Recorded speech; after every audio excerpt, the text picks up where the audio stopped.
If someone knocked on your door at midnight, and that single decision destroyed your entire family forever, would you still open it? This is the terrifying true story of 5 sisters from a quiet town in America whose perfect lives turned into a nightmare after one stranger entered their home. He didn't break in. He didn't threaten them. He simply smiled and asked for help. But the moment he stepped inside, the house changed. The girls stopped acting like themselves. They heard whispers at night. They walked into the woods without remembering why, and slowly, something evil took control.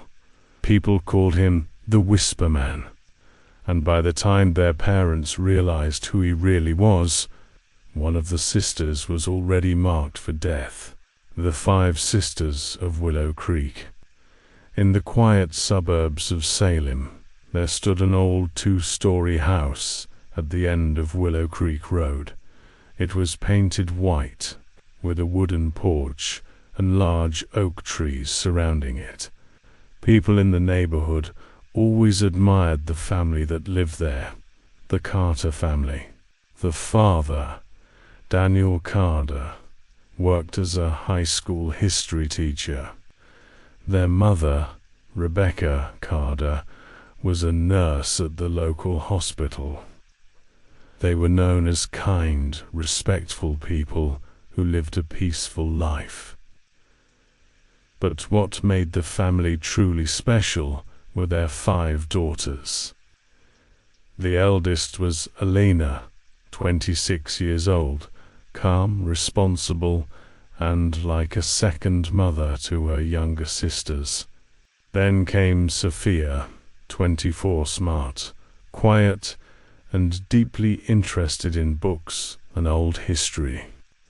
The third was Naomi, 22, funny, cheerful, and always trying to make everyone laugh.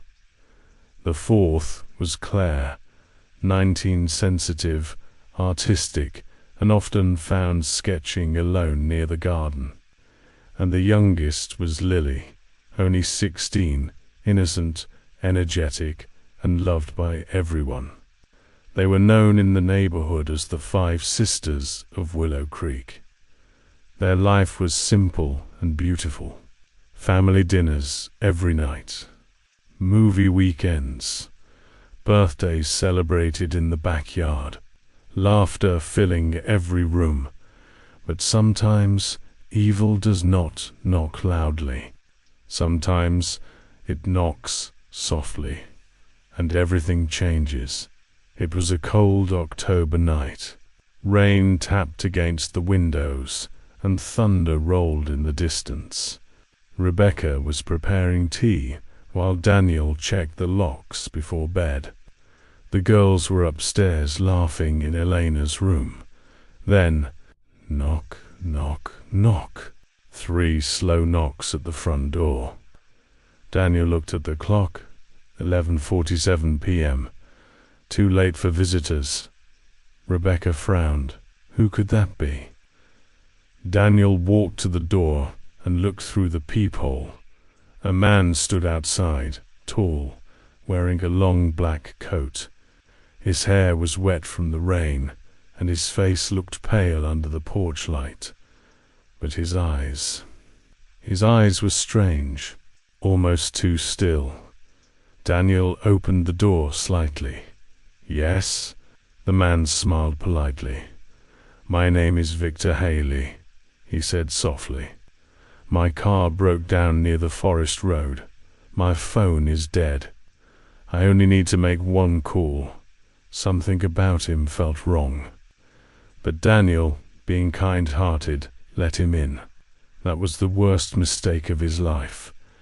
Victor stepped inside. The moment he crossed the doorway, the air changed. Rebecca later said it felt like the house became colder in seconds.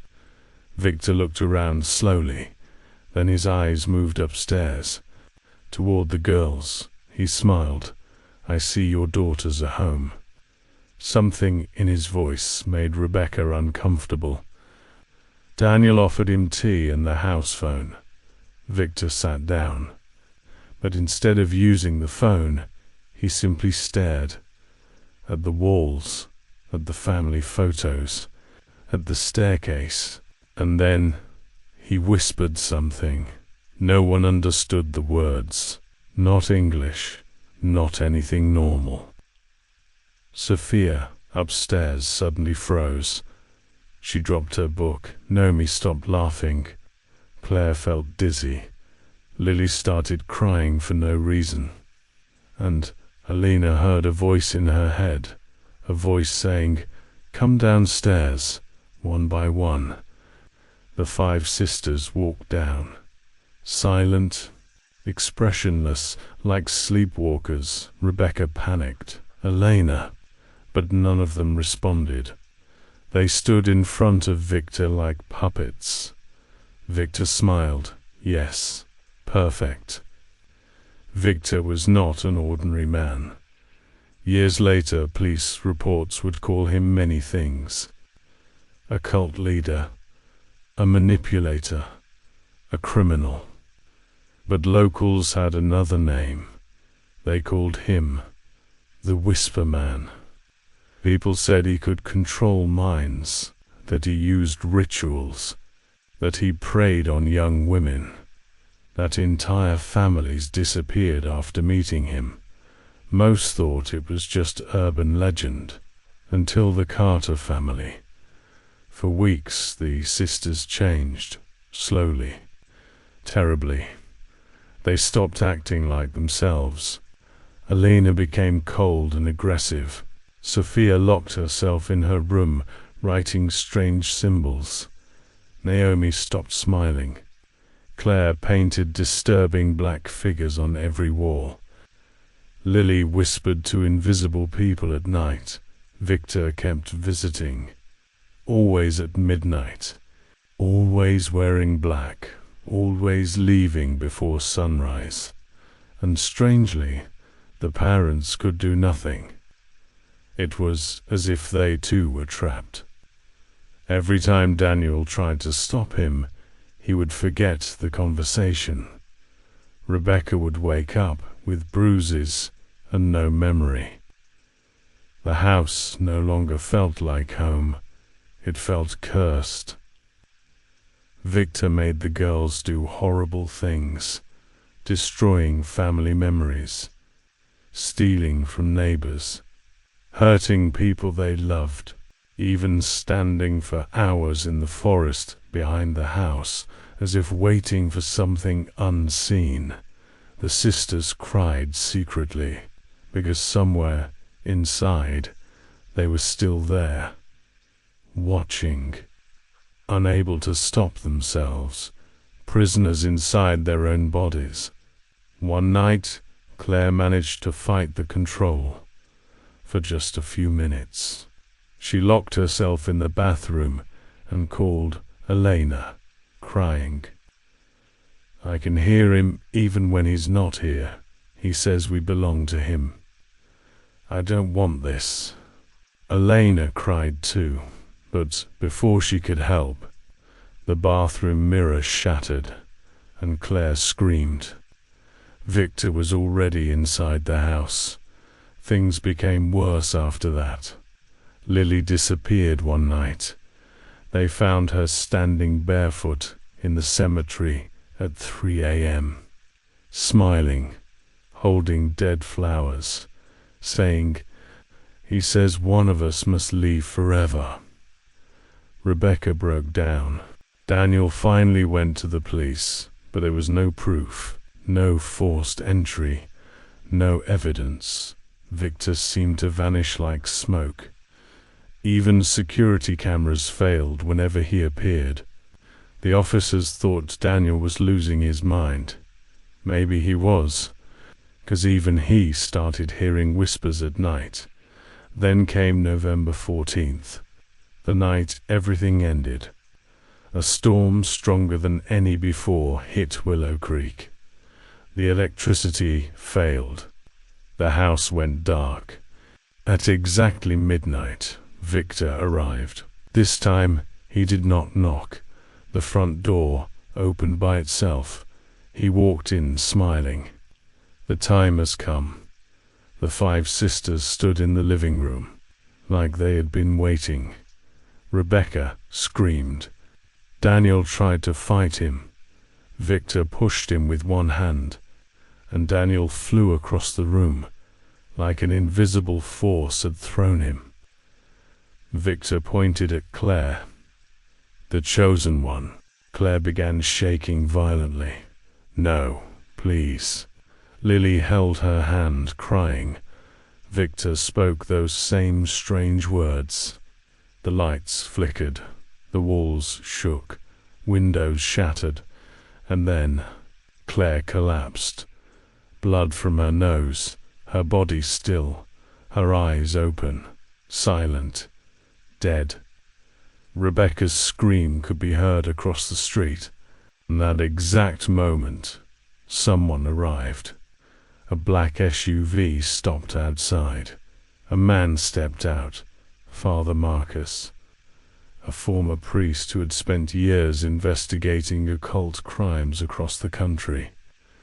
Sophia had secretly emailed him weeks earlier after finding his name in an old online forum. She had begged for help, and he came, just in time. He entered carrying only a silver cross and a worn leather book. Victor turned. For the first time, he looked afraid. Father Marcus spoke firmly. You have no place here. Victor smiled weakly. They are mine, Marcus replied. No, they survived you. That means you already lost. What happened next, no one can explain properly. The neighbors reported screams, strange lights from the windows, shadows moving where no people stood, and then silence. Complete silence. When policers arrived at dawn, Victor was gone. No body, no trace. Only ash near the front door. And the 5 sisters, finally free, except Claire. Claire never woke up. Her funeral was held 3 days later. The entire town came. No one fully understood what happened, but everyone knew something evil had touched that house. The Carter family never truly recovered. But they survived. Elena moved to Seattle. Sophia became a psychologist, helping trauma victims. Naomi started working with missing persons cases. Lily, though forever changed, slowly returned to herself, and every year, on November 14th, they visit Claire's grave together, leaving 5 white roses, not 4. 5, because to them there were always 5 sisters, and there always will be. Some people in Salem still say that on stormy nights, if you pass the old Carter house, you can hear soft knocking at the door. 3 slow knocks, and if you look through the window, you may see a tall man in black, smiling, waiting for someone else to let him in.